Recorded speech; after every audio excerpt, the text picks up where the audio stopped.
कथा भगवान श्री कृष्ण ने कहा, ज्ञानी लोग कर्म फल की कामना नहीं करते हैं। राधे राधे। जैसा मैं तो नीतू पांडे यूट्यूब चैनल पर सबका स्वागत करती हूँ। इस प्रसंग का वर्णन श्रीमद् भगवद गीता मिलता है।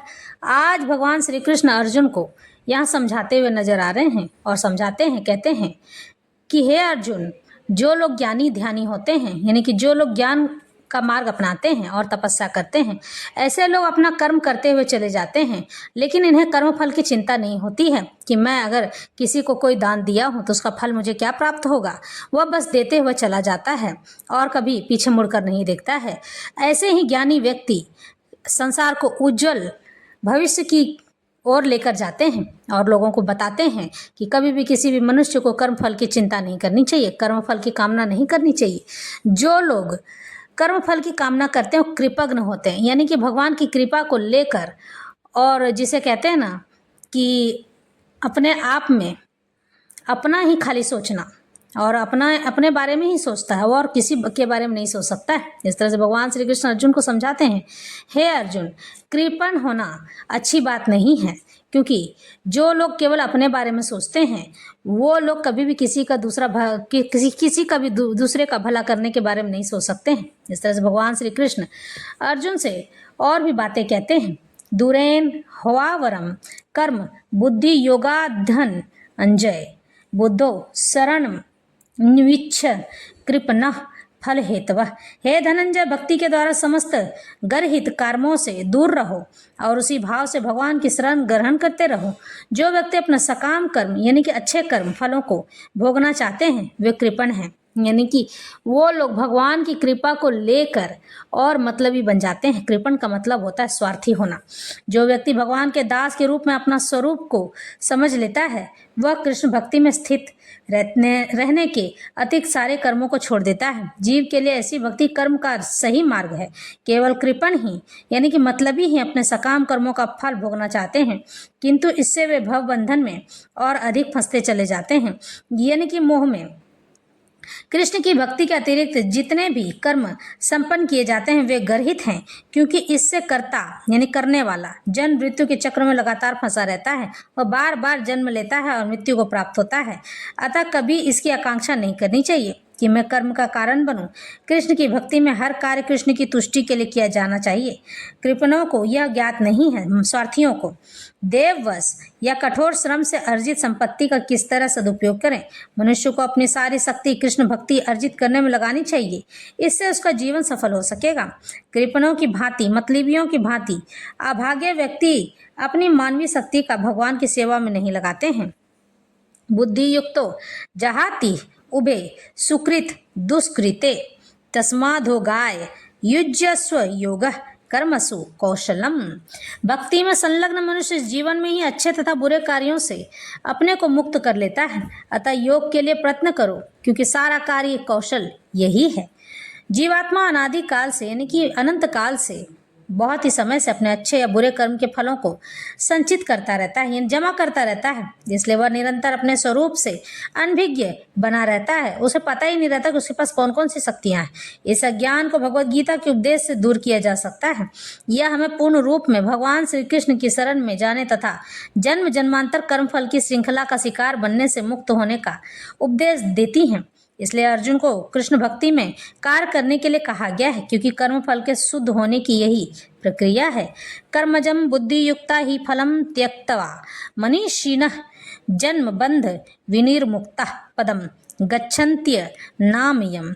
इस तरह भगवत भक्ति में लगे रहकर बड़े बड़े ऋषि मुनि अथवा भक्तगण अपने आप को इस भौतिक संसार में कर्म के फलों से मुक्त कर लेते हैं। इस प्रकार वे जन्म मृत्यु के चक्र से छूट जाते हैं और भगवान के पास जाकर उस अवस्था को प्राप्त करते हैं जो समस्त दुखों से परे है। भगवान यहाँ समझाना चाहते हैं कि एक ज्ञानवान व्यक्ति, ज्ञानवान ऋषि मुनि लोग ही इस बात को समझ सकते हैं कि जो बात देने में है वह बात लेने में नहीं है, क्योंकि देने वाला तो दाता कहलाता है, ईश्वर के समान होता है। इसीलिए ज्ञानवान बनिए, मूर्खतावश कृपण बनने की आवश्यकता नहीं है, स्वार्थी बनने की आवश्यकता नहीं है। समाश्रिता ये पद पल्लव प्लवम महत्पदम पुण्य यशो मुरारे भवान भू धीरवर्षद पदम परम पदम पदम पदम यद विपदाम न तेषाम। जिसने उन भगवान के चरण कमल रूपी नाव को ग्रहण कर लिया है, जो दृश्य जगत के आश्रय है और मुकुंद नाम से विख्यात है, अर्थात मुक्ति के दाता है, उसके लिए भवसागर गोखुर में समाये जल के समान है। उसका लक्ष्य परम पदम है, अर्थात वह स्थान जहाँ भौतिक कष्ट नहीं है, या कि बैकुंठ है वह स्थान नहीं जहाँ पद पद पर संकट हो। अज्ञानवश मनुष्य यह नहीं समझ पाता कि यह भौतिक जगत ऐसा दुखमय स्थान है जहाँ पद पद पर संकट है। केवल अज्ञानवश अल्पज्ञानी पुरुष यह सोच कर कि कर्मों में वे सुखी रह सकेंगे, सकाम कर्म करते हुए स्थिति को सहन करते हैं। उन्हें यह ज्ञात नहीं है कि संसार में कहीं भी कोई भी शरीर दुखों से रहित नहीं है। हर शरीर को दुख प्राप्त होता है। संसार में सब जगह जीवन के दुख, जन्म मृत्यु जरा तथा व्याधि विद्यमान है। यानी कि शरीर को, हमारे सूक्ष्म शरीर को सुख और दुख का भोग करना ही पड़ता है, किंतु जो अपने वास्तविक स्वरूप को समझ लेता है और इस प्रकार भगवान की स्थिति को समझ लेता है, वही भगवान की प्रेम भक्ति में लगता है। फलस्वरूप वह बैकुंठ लोक जाने का अधिकारी बन जाता है, जहाँ न तो भौतिक कष्ट में जीवन है, न ही काल का प्रभाव तथा मृत्यु है। अपने स्वरूप को जानने का अर्थ है भगवान की अलौकिक स्थिति को भी जान लेना। जो भ्रमवश यह सोचता है कि जीव की स्थिति तथा भगवान की स्थिति एक समान है, उसे समझो कि वह अंधकार में है और स्वयं भगवत भक्ति करने में असमर्थ है। वह अपने आप को प्रभु मान लेता है और इस तरह जन्म मृत्यु की पुनरावृत्ति का पथ चुन लेता है। किंतु जो यह समझते हुए कि उसकी स्थिति सेवक की है, अपने को भगवान की सेवा में लगा देता है, वह तुरंत ही बैकुंठ लोक जाने का अधिकारी बन जाता है। भगवान की सेवा कर्मयोग या बुद्धि योग कहलाती है, जिसे स्पष्ट शब्दों में भगवत भक्ति कहते हैं। यदा ते मोह कलिलम बुद्धिर्व्यर्थ तित ऋष्यति तदा गंतासी निर्वेदम स्रोत व्यस्य श्रुतस्य च। जब तुम्हारी बुद्धि मोह रूपी सधन वन की ओर पार कर जाएगी, तो तुम सुने हुए तथा सुनने योग्य सबके प्रति अन्य मनस्क हो जाओगे। यानी भगवत भक्तों के जीवन में ऐसे अनेक उदाहरण प्राप्त हैं जिन्हें भगवत भक्ति के कारण वैदिक कर्मकांड से विरक्ति हो गई है।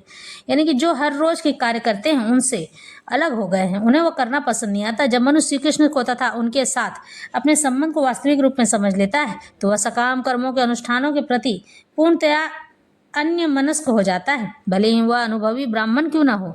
भक्त परंपरा के महान भक्त तथा आचार्य श्री माधवेंद्र पुरी का कहना है, संध्या वंदन भद्रमस्तु भवतो भोः स्नान तुभ्यम नमो भो देवा पितरश्च तर्पण विधौ नाहम क्षम्यताम यत्र कापि निषद यादव कुलोत्तमस्य कंस द्विषः स्मारमघम हरामि तदलम मन्ये कि मन्येन में। हे मेरी त्रिकाल प्रार्थना तुम्हारी जय हो। हे स्नान तुम्हें प्रणाम है। हे देव पितृगण, अब मैं आप लोगों के लिए तर्पण करने में असमर्थ हूँ। अब तो जहाँ भी बैठता हूँ यादव कुलवंशी कंस के हंता श्री कृष्ण का ही स्मरण करता हूँ और इस तरह मैं अपने पापमय बंधन से मुक्त हो सकता हूँ। मैं सोचता हूँ कि यही मेरे लिए पर्याप्त है। वैदिक रस्में तथा अनुष्ठान यथा त्रिकाल संध्या प्रातःकालीन स्नान पितृतर्पण आदि नवदीक्षितों के लिए अनिवार्य हैं, किंतु जब कोई पूर्णतया कृष्ण भावना भावित हो और कृष्ण की दिव्य प्रेमा भक्ति में लगा हो, तो वह विधि विधानों के प्रति उदासीन हो जाता है, क्योंकि उसे पहले ही सिद्धि प्राप्त हो चुकी होती है। यदि कोई परमेश्वर कृष्ण की सेवा करके ज्ञान को प्राप्त होता है, तो उसे शास्त्रों में वर्णित विभिन्न प्रकार की तपस्या तथा यज्ञ करने की आवश्यकता नहीं रह जाती है। इसी प्रकार जो यह नहीं समझता कि वेदों का उद्देश्य कृष्ण तक पहुंचना है और अपने आप को अनुष्ठान आदि में व्यस्त रखता है, वह केवल अपना समय नष्ट करता है। कृष्ण भक्ति के व्यक्ति शब्द ब्रह्म की सीमा या वेदों तथा उपनिषदों की परिधि को भी लांघ जाते हैं। इस तरह से भगवान श्री कृष्ण की भक्ति अनन्य है और मूल्यवान भी। मनुष्य यह समझ ही नहीं सकता है कि भगवान की भक्ति करने पर उसे क्या क्या प्राप्त हो सकता है। कहते हैं कि भगवान अपने भक्त के वश में होते हैं। जब भक्त निष्काम भाव से प्रेम से भक्ति करता है, तो भगवान उसके वश में होकर उसके अनुसार चलने लग जाते हैं। जिस तरह से वो प्रार्थना करता है, भगवान उसकी प्रार्थना मनोकामना पूर्ण करके उसकी हर इच्छा में बदलकर और उसे प्रेरणा देकर ज्ञानवान बनाकर उसकी मुक्ति का मार्ग प्रशस्त करते हैं। हर मनुष्य को चाहिए कि वह सदा सर्वदा हमेशा ही भगवान श्री कृष्ण के चरण कमलों में अपना मस्तक झुकाए रखे। पर ब्रह्म परमात्मा यही हैं और इन्हीं में शिव भी व्याप्त हैं और इन्हीं में पूरा ब्रह्मांड भी व्याप्त है। इस तरह से हम यह कह सकते हैं कि मनुष्य को अपने जीवन में किसी भी प्रकार से ईश्वर से विमुख नहीं होना चाहिए। कलयुग हो या सतयुग, किसी भी युग में हरि कीर्तन ही सर्वोपरि और सर्वमान्य